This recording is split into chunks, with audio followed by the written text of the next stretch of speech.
Ça fait du bien de rentrer chez nous, de revenir à la maison. C'est drôle de penser ça quand t'arrives de Toronto. Je me sentais tellement pas chez nous là-bas. Pourtant, c'est le même pays. Je peux pas faire autrement que de m'imaginer ce que ce serait si on s'était pas fait voler le référendum de 95.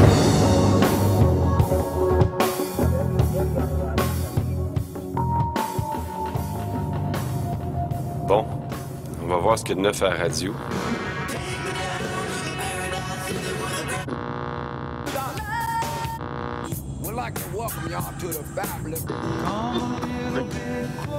En anglais. En anglais. Toujours en anglais. Une chance qu'on la protège, notre culture.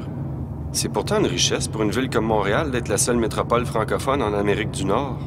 Ce qui mérite d'être dit, c'est que de préserver la langue française, c'est un atout pour tout le monde au Québec, que l'on soit de langue anglaise ou française. Je pense que c'est important qu'ensemble, on reconnaisse que la spécificité du Québec part de la langue française et cette culture-là, elle est importante et on y gagne tous à ce que le Québec, à ce que Montréal demeure francophone, puisque au niveau international, au niveau des nations, plus qu'il y a de cultures qui se côtoient, plus que l'humanité s'enrichit. Rue Sainte-Catherine, la plus grande artère commerciale de l'île de Montréal. Je me demande si je vais encore me faire servir en bilingue. Des fois, j'ai l'impression que je suis le seul à tenir à ma langue. Bonjour, Hag, c'est quoi ça? Un nouveau dialecte? Pourquoi pas Bonjourno, Ni Hao, Guten Tag, tant qu'à ça? Accommodons toute la planète. Il faut que, dans ce monde d'individualisme, les individus francophones se disent « c'est moi la volonté politique aussi. Et c'est moi qui réclame d'être servi en français dans un magasin. » En bilingue, encore en bilingue. Quand est-ce qu'on va comprendre que le bilinguisme, c'est l'assimilation du français par l'anglais? Ce qu'on voit généralement, c'est que dans tous les États où le mode d'aménagement linguistique est basé sur le bilinguisme institutionnel, ça aboutit toujours à l'assimilation des langues minoritaires. C'est pourtant simple. Si on n'insiste pas pour vivre en français à Montréal, on sera les prochains Acadiens. C'est très dangereux, la situation linguistique sur l'île de Montréal, parce que c'est l'engin économique, c'est l'engin culturel, c'est le lieu des rencontres entre les majorités et les minorités. Et si on laisse la tendance se développer comme elle se développe, on va mettre en péril la volonté politique de défense du français dans notre lieu principal, qui est la métropole. Moi, je pense qu'il faudrait revenir plus à l'esprit d'origine de la loi 101. Le français est la seule langue officielle au Québec et la langue de fonctionnement de l'État et des compagnies avec leurs clients, ce serait tout à fait normal. Comme dans tous les pays du monde où la langue de la majorité est la seule langue officielle, on ne serait pas plus drastique ou extrémiste que qui que ce soit là-dessus.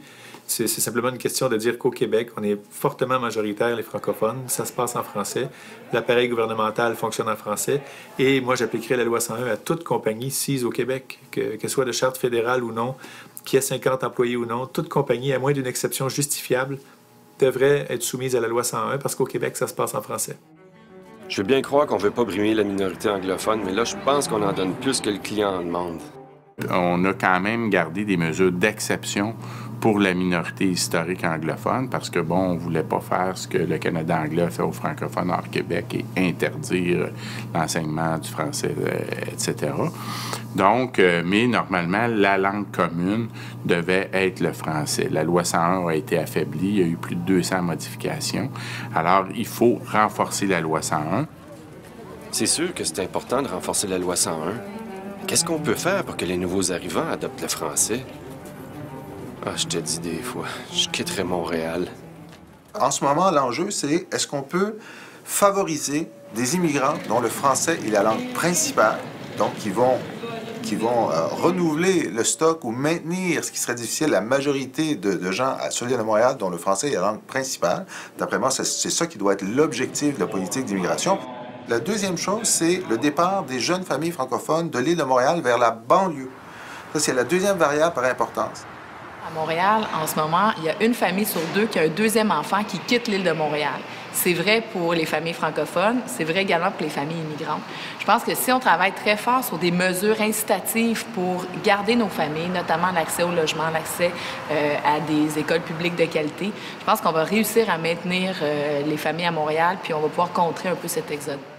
Freiner l'exode des francophones vers mieux gérer notre immigration, renforcer la loi 101. Si on se donnait un pays, il me semble que ça serait plus facile de protéger notre langue, notre culture. Ah, ben c'est sûr que l'indépendance du Québec, d'abord, ça envoie un signal extrêmement fort de volonté politique du français. Et ça, c'est important, le signal politique, parce qu'il est clair qu'une partie du recul du français depuis 10 à 15 ans est venue de l'échec référendaire. Donc, une partie de la minorité anglophone qui voit ses intérêts, et c'est tout à fait normal. Les immigrants qui sont venus puis qui ne savent pas trop de quel côté tomber, bien, ils ont vu, mais regardez, les francophones n'ont pas eu la volonté politique de se donner un pays. C'est donc qu'on est dans une situation de bilinguisme et je peux faire mes choix là-dedans et c'est tout à fait légitime de leur part. Donc, on leur a envoyé un signal de faiblesse politique. Si on leur envoie un signal de force politique, bien là, le Québec est un pays, il n'y a plus la loi des langues officielles du Canada, c'est la loi 101 qui s'applique. Ben là, ça modifie les comportements parce que les gens s'ajustent au signal que la société leur envoie. C'est un enjeu international, c'est l'enjeu de l'autodétermination des peuples, c'est l'enjeu de la diversité culturelle à travers le monde. Est-ce qu'on veut angliciser la planète, uniformiser toutes les cultures, ou on veut une internationalisation qui se fait dans le respect entre les peuples? Pierre Bourgault disait « Défendre notre langue ici, c'est défendre toutes les langues du monde contre l'hégémonie d'une seule. » Chose certaine, dans l'histoire de l'humanité, c'est jamais arrivé une fois qu'un peuple soit devenu souverain et regrette pour vouloir redevenir une province ou un canton par la suite. C'est jamais arrivé. Et tous ceux qui l'ont fait avant nous sont partis d'un niveau de développement beaucoup moins élevé que le nôtre. Parce que, honnêtement, on est bien au Québec en général. C'est d'ailleurs un des principaux obstacles à la souveraineté, notre confort relatif. Les gens se disent on n'est pas si mal, pourquoi faire autre chose? Mais il ne faut pas se comparer aux plus pauvres. Il faut se comparer à notre propre potentiel. Et c'est là qu'on voit que le Québec a tellement à gagner à devenir souverain et choisir pour lui-même. Il y a ceux qui pensent qu'on pourrait peut-être réformer le fédéralisme pour que ça aille mieux au Québec. Moi, je réponds toujours que c'est futile de tenter d'améliorer les aptitudes d'un autre peuple à bien nous gérer. On est aussi bien de se prendre en main nous-mêmes et de se gérer nous-mêmes. Tant qu'on ne sera pas maître chez nous, on va devoir se battre. Tant qu'on ne sera pas maître chez nous, on va devoir être vigilant. La prochaine fois, là, avant de passer à l'anglais, je mords ma langue.